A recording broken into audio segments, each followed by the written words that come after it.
네. 이제 이 두 번째 영상에서는요, 저희가 본격적으로 이제 핵심 감정 체크리스트 속에 나와 있는 불안에 관련된 내용들을 가지고 하나씩 살펴보는 시간을 가지겠습니다. 그래서 지금 여기 표에 보시면은, 어, 또 네 가지 카테고리로 나눠져 있죠. 대인관계, 가족관계, 일공부, 강점. 그래서 나의 핵심 감정인 불안이 내 삶 속에서 어떻게 드러나고 있는가, 요거를 이제 다양한 어떤 표현 방식들로 이렇게 나와 있는데, 이제 요거 체크리스트 하실 때는 내가 이 중에서 조금이라도 해당이 되는 부분이 있다. 뭐 정말 조금이라도 괜찮아. 뭐 100%는 없죠. 내가 어떨 때는 이렇고 어떨 때는 또 이렇지 않을 때가 있는데, 우리는 요거 체크리스트 하실 때는 정확도를 높게 하려면 내가 조금이라도 해당될 때 체크하시면 훨씬 좀 정확한 어떤 결과를 받으실 수 있을 것 같아요. 그래서 우리 선생님들도 지금 제가 이야기하는 것들 하나하나 보시면서 본인이 어느 정도 해당되는지 한번 같이 체크해 보시면 좋을 것 같습니다. 자, 첫 번째, 대인관계에서 핵심 감정이 어떻게 드러나는가 하니까, 내가 평상시 대인관계를 할 때, 뭐 학교에서든 뭐 직장에서든 어디서든 간에 대인관계를 할 때 노심초사한 마음이 있다. 노심초사하는 마음이 있다. 이제 요게 1번인데요. 이 노심초사한다는 것은 내 마음이 엄청 애를 쓰고 막 애가 타는 거죠. 막 편하지 않고 막 '어떡하지?' 하면서 '이게 잘 될까? 잘 되지 않을까?' 하는 그 노심초사하는 마음. 음. 그게 이제 관계에서 드러난다는 거예요. 그래서 내가 예를 들어서 뭐 친구를 사귀었어요. 새로운 친구를 사귀었는데 이 친구가 이제 관계를 점점 이제 이제 형성해 나가는 거잖아요. 그런데 그럴 때 내가 나의 이런 모습을 드러냈을 때 이 친구가 나한테 실망하지 않을까? 아니면 저런 부분이 내가 드러나면 이 친구는 나를 떠나지 않을까? 나한테 실망하지 않을까? 요런, 요런 부분들이 이제 어떤 노심초사하는 마음인 거죠, 관계에서. 그래서 뭐 예를 들어서 연애를 할 때도 마찬가지겠죠. 이 사람한테 내가 이런 모습을 보이면 이 사람이 나를 떠나지 않을까 하는 그런 불안한 마음. 고런 게 나한테 일어난다. 일어난다 하시는 분들은 여기에 이제 해당되겠죠. 음. 자, 그리고 두 번째는 망설이는 겁니다. 망설인다는 건 뭐예요? 내가 대인관계를 할 때 어떤 뭐 결국에는 사람과 사람 간의 소통이잖아요. 그쵸? 나의 이야기를 하고 내 마음을 표현하고 그다음에 어떤 행동을 취하고 하는 것들에서 에 있어서 내가 선뜻 하지 못하고 선뜻 말하지 못하고 선뜻 행동하지 못하게 하는 그런 마음. 망설이는 거예요. 이것도 마찬가지죠. 내가 이 말을 했을 때 이 사람이 나를 받아들일 수 있을까? 나를 혹시 거부하진 않을까? 이런 것 때문에 망설이는 마음이 일어나겠죠. 음. 그리고 세 번째는 전전긍긍. 아까 제가 첫 번째 영상에서 이야기했던 내용이죠. 전전긍긍, 그리고 그 옆에 나오는 안절부절. 제가 아까 설명드렸으니까 요거는 관계에서 요렇다. 이 관계를 내가 잘 유지하기 위해서 내가 엄청 애를 많이 쓰고 막 이 친구가 계속 나하고 친하게 지낼까? 아니면 날 떠나면 어떡할까? 어쩔까 저쩔까 하면서 계속 에너지를 엄청나게 많이 소모하면서 그 관계에 되게 안절부절 불안해한다는 거예요. 어떻게 할 줄 모르는 고런 게 이제 불안의 어떤 대인관계에서의 특징이라고 볼 수 있겠습니다. 그리고 이제 두 번째로는 가족 관계에서의 내 모습이 어떤가를 좀 살펴보겠습니다. 첫 번째는 이제 확인 전화를 자주 한다. 이런 분들 있죠. 음 내가 집에 있고 이제 아직 뭐 예를 들어서 동생이 집에 오지 않았어요. 근데 동생이 원래 대충 뭐 학교 마치고 나면 한 9시만 되면 집에 와야 되는데 얘가 10시가 넘어도 안 오는 것 같은 거예요. 근데 아니면 뭐 9시 반쯤 됐는데 안 와요. 그럼 이제 그때부터 불안한 거야, 난. 무슨 일이 생겼나? 혹시 큰일이 났나? 그래서 전화를 해 봅니다. 근데 하필 동생이 전화를 받지 않아요. 그럼 이랬을 때 이제 어떡하지? 무슨 일이 생긴 거 아닌가? 혹시 뭐 동네 깡패한테 뭐 잡혀갔나? 뭐 근데 좀 너무 극단의 표현이긴 한데 네. 이런 어떤 막 가설이 세워진다는 거예요. 아니면 예를 들어서 어머니가 원래 한 퇴근하시면 한 7시쯤 오셔야 되는데 안 와요. 한 7시 한 10분, 20분 지났는데 안 와요. 근데 그때부터 이제 나는 내 머릿속에서 망상이 돌아가는 거예요. '혹시 교통사고가 난 게 아닐까? 그래서 지금 의식불명해서 연락을 못 하는 게 아닐까?' 뭐 이런 것들 있죠. 그런 것들이 나를 굉장히 불안하게 하기 때문에 계속 확인 전화를 하는 거예요. 전화를 해서 이 사람이 지금 괜찮은지 안 괜찮은지 어디에서 무얼 하는지 이거를 시간마다 자꾸자꾸 확인을 해야만 그 불안이 쪼끔 가라앉는, 그러니까 이 불안이 너무 극도로 올라가다 보니까 나는 전화를 할 수밖에 없는 거예요. 요런 분들이 있죠. 그런데 또 우리가 관계에서 막 그 반대 입장인 사람들은 왜 자꾸 전화를 하고 집착을 하는 것 같고 좀 늦게 올 수도 있고 아니면 뭐 갑자기 친구를 만나서 약속이 생겼을 수도 있는데 뭐 그런 거 가지고 '왜 자꾸 전화를 하지? 왜 나를 이렇게 구속하려 하지?' 이렇게 하면서 되게 답답하고 힘드실 수도 있어요. 그렇게 느끼시는 분들도 있죠. 근데 요게 이제 결국에는 뭐 각자의 핵심 감정이 다르고 하기 때문에 다르게 받아들여질 수밖에 없는데 이제 이 불안이 핵심 감정이신 분들은 요런 케이스가 많다는 거죠. 계속 확인 전화해야 되고 이게 자꾸 실시간으로 어디 있는지 파악이 돼야 된다. 고게 이제 여기서 잘 이렇게 드러난다고 볼 수 있겠습니다. 자, 그리고 두 번째가 잔소리가 많다. 이것도 마찬가지죠. 내가 왜 잔소리를 합니까? 불안하니까. 내 자녀가 혹시나 잘못될까 봐 불안해서 그런 걸 미연에 차단하기 위해서 "너가 이렇게 해야 된다. 너가 이건 하면 안 된다. 너가 밤늦게 자면 안 된다. 숙제를 미리미리 해야 된다." 이렇게 끊임없이 이야기를 하는 거예요. 그러면 어때요? 자녀들은 우리 엄마는 잔소리가 너무 많다." 요렇게 얘기하죠. 그러면서 관계가 '엄마는 왜 나를 믿지 못하나? 왜 자꾸 나한테 이래라 저래라 하느냐?' 하면서 이제 갈등의 요인이 되기도 하겠죠. 그런데 이렇게 잔소리가 많은 사람들의 내면에는 어 정말 자기도 어떻게 할 수 없는 그 강렬한 정말 그 불안이 자리 잡고 있다는 겁니다. 그래서 나도 그렇게 하고 싶지 않은데도 불구하고 나도 모르게 자꾸 확인을 하고 잔소리를 하고 하게 된다는 거죠. 그리고 또 연결되는 게 뭐예요? 강박. 불안과 강박은 뗄 수가 없습니다. 착 붙어 있어요. 내가 불안하니까 계속 확인해야 되는 거야. 계속 내가 지금 이걸 놓치지 않았나? 내가 제대로 했나? 안 했나? 이게 작동되고 있나 아닌가? 이게 지금 잘 돌아가나 아닌가? 계속 끊임없이 확인하고 또 확인해야 그나마 나의 이 불안을 쪼금이나마 어 워워 시켜줄 수 있다는 겁니다. 그래서 강박, 계속 강박이 도는 거죠. 그리고 통제하려고 한다. 이제 비슷한 맥락이죠. 가족 간의 관계에서도 우리 아이가 잘못될까 봐 불안해서 내가 그런 걸 미연에 방지하기 위해서 끊임없이 통제하려고 하는 거. "너 저녁 8시 까지 집에 무조건 들어와야 되고 너는 집에 오자마자 바로 씻고 밥을 먹고 숙제를 해야 되고 집안 청소는 이렇게 이렇게 해야 되고 어 뭐 이 정도의 성적은 나와야 되고 이 정도로 네가 성공은 해야 되고." 이런 식으로 끊임없이 통제하려고 하는 것도 결국에는 불안이 저 밑에 깔려 있다. 이렇게 보시면 되겠습니다. 네, 그리고 이제 세 번째는요. 일과 공부에서의 그 불안의 요소가 어떻게 드러나는지를 보겠는데요. 자, 먼저 일을 하건 아니면 학생으로서 공부를 하건 간에 뭘 하건 간에 완벽하게 준비를 하는 성향이 있습니다. 근데 이 완벽이라는 건요 굉장히 주관적일 수 있죠. 그런데 이 불안인 사람들은 정말 내가 실수하지 않도록 뭔가 계획에서 틀어지지 않도록 내 기준에 완벽하게 미리 준비하고 혹시나 모를 변수에 대비해야 되고 철저하게 해야 되는 거예요.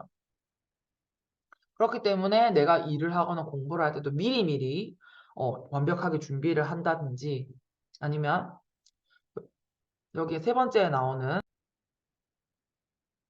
철저하게 계획을 한다든지 이제 이런 것들이 불안의 성향이라고 보면 되겠습니다. 그래서 어디 여행을 가더라도 이 불안이 핵심 감정인 사람들은 어때요? 미리 여행을 출발하기 한참 전에 미리 구글 맵, 네이버 지도를 통해서 내가 갈 곳이 어딘지 사진 찾아보고 그다음에 동선 짜고 그다음에 혹시나 이게 A 플랜이 안 됐을 때 B 플랜으로 넘어가야 되니까 대안을 마련하고 숙소도 정하고 뭐 식당도 정하고 몇 시부터 몇 시까지는 여기 가고 그다음부터 몇 시부터 몇 시까지 여길 가야 되고 뭐 이런 계획들을 정말 철저하게 한다.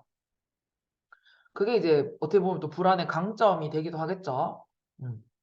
그리고 또 불안이 또 가지고 있는 이것 중에 하나가 깔끔하다.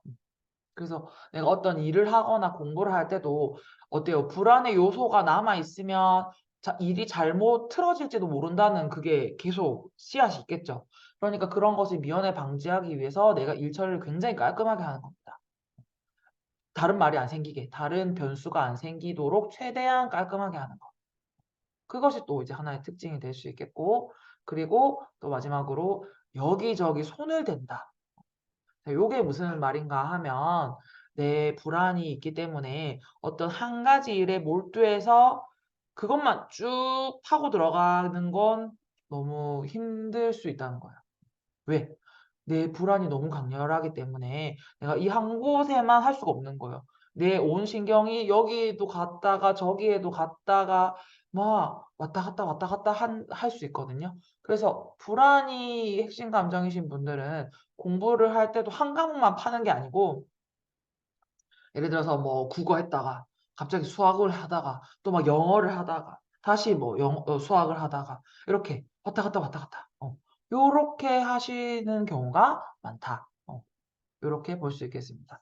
그래서 뭐 이게 집중력이 짧고 뭐 내가 집중력이 없어서 그렇다기보다는 이 불안의 성향이 그런 것이고 이걸 내가 잘 활용할 수 있다면 이게 나의 강점이 될 수 있겠죠. 그래서 다양한 일들을 동시에 처리할 수 있고 그다음에 이제 여러 가지 어떤 일들을 이제 할 수 있는 그런 능력으로도 발전시킬 수 있는 겁니다.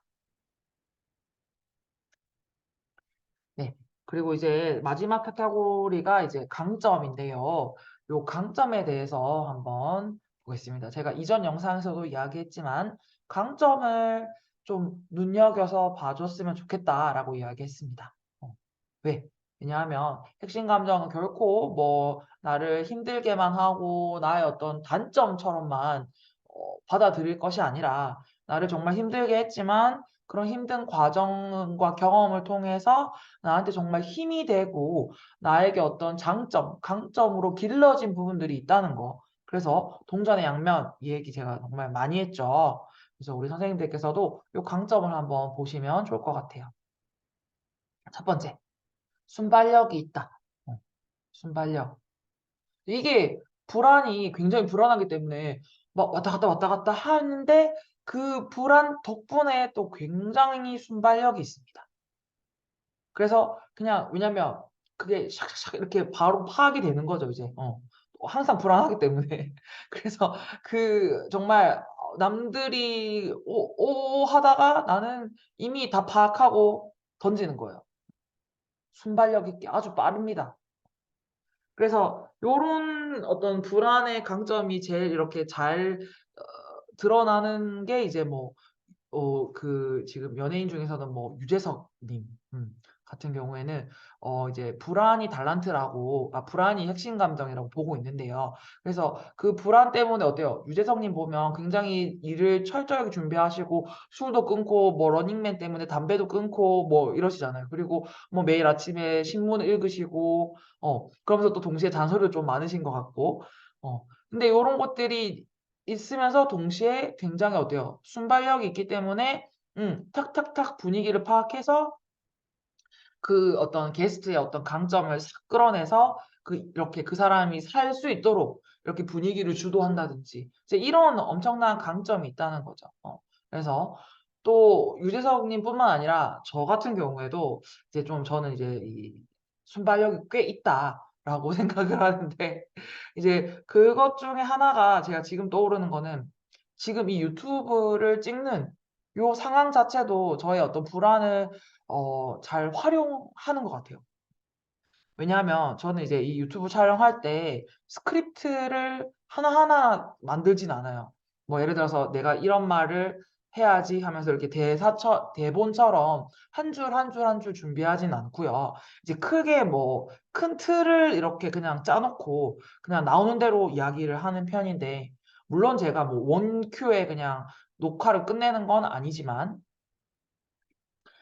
몇 번 이렇게 하면 그냥 제가 떠오르는 대로 얘기하고, 그러다가 잠깐 또 뭐 제가 잡아야 되는 뭐 핵심적인 부분은 또 잠깐 또 체크하고 이야기하고, 이제 이런 식으로 하는 편이거든요. 그래서 제가 유튜브 영상 찍을 때는 불안한 마음도 되게 생생하게 느껴지고, 왜냐하면 저는 편집을 하지 않기 때문이죠.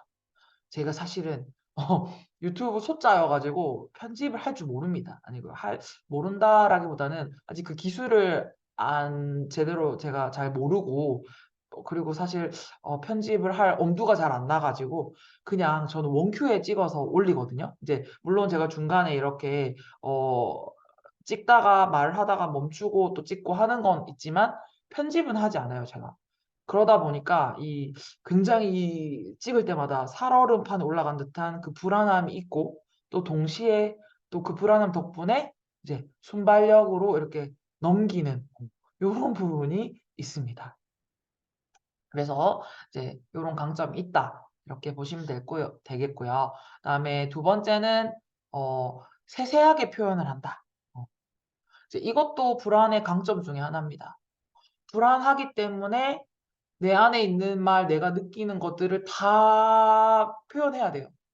그래야만이 내가 최대한 내가 느끼는 것들을 다 나눌 때 상대방이 나를 오해하지 않을 것 같고, 나에 대해서 다 어떤 왜곡을 최소화시키기 위해서 정말 세세하게 표현합니다.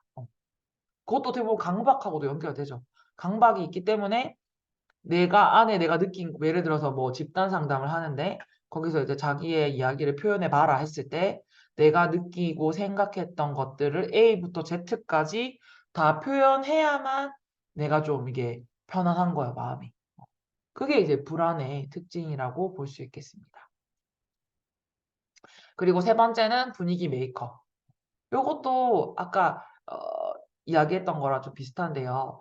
분위기 메이커라는 건 그 내가 내 안에 그 되게 생생한 불안이 있는데, 이 불안을 잘 활용하면 이게 이제 분위기 메이커가 되는 거죠. 그러니까 이 뭐라 그러죠? 이렇게 그 제가 지금 떠오르는 거는 어떤 거냐면, 이렇게 외줄타기 하는 그런 분들 있죠. 서커스단에 가면 그 외줄타기 할 때 어때요? 엄청나게 아슬아슬하죠. 근데 그 아슬아슬함이 있지만 동시에 또 그 위에서 이렇게 줄타기 하면서 또 노는 맛이 있잖아요. 그쵸? 그래서 이 불안이 핵심 감정이신 분들은 요 분위기를 거의 본능적으로 이렇게 쥐락펴락 이렇게 갖고 논다고 해야 되나요? 그게 이제 본능적으로 그냥 이렇게 되는 분들이 많이 있습니다. 그 분위기가 안 좋아질까 봐 불안하니까 분위기를 끌어올리고 또 맞출 때는 싹 맞추고. 요게 이제 순발력하고 연결되겠죠. 네. 자, 그리고 이제 마지막으로 솔직하고 투명한 것이 또 불안의 강점이 될 수 있는데요. 요것도 어떻게 보면은 불안이 있기 때문에 내 안에 있는 것들을 다 솔직하게 드러내야만 이 사람이 나에 대해서 이제 조금 이제 그런 뭐라 그럴까요? 이게 표준어는 아닌 것 같은데 이제 나를 까발린다 그러죠. 나의 어떤 것들을 다 드러내는 거예요. 근데 이 드러내는 게 저 같은 경우에는 왜 드러내냐 하면, 나를 내가 숨기고 뭔가 이렇게 척하면서 내가 뭐 괜찮은 척 뭐 이렇게 했을 때 나의 실체를 알고 실망할까 봐, 혹시 나의 본 모습을 알고 나를 떠날까 봐 그런 불안이 제 안에 있어 가지고 내가 들통날 바에야 내가 그냥 처음부터 다 내 패를 보여주는 거예요. "나 이런 사람이야. 그러니까 너가 나하고 같이 놀든지 말든지 결정해 처음부터. 이제 이런 심정이 저 안에 제 안에는 작용하더라고요. 그래서 관계를 할 때도 막 초반에 다 막 이렇게 다 내놔요, 웬만한 것들을. 그래서 음 오해를 받지 않도록 잘 뭔가 이렇게 나를 보고 나중에 변심하지 않게 하기 위해서 처음부터 아예 드러내는 거. 그것도 결국에는 제 안에 있는 그 불안이 뭐뭐 할까 봐 불안해서 그냥 처음부터 다 투명하게 다 보여주는 거죠. 음.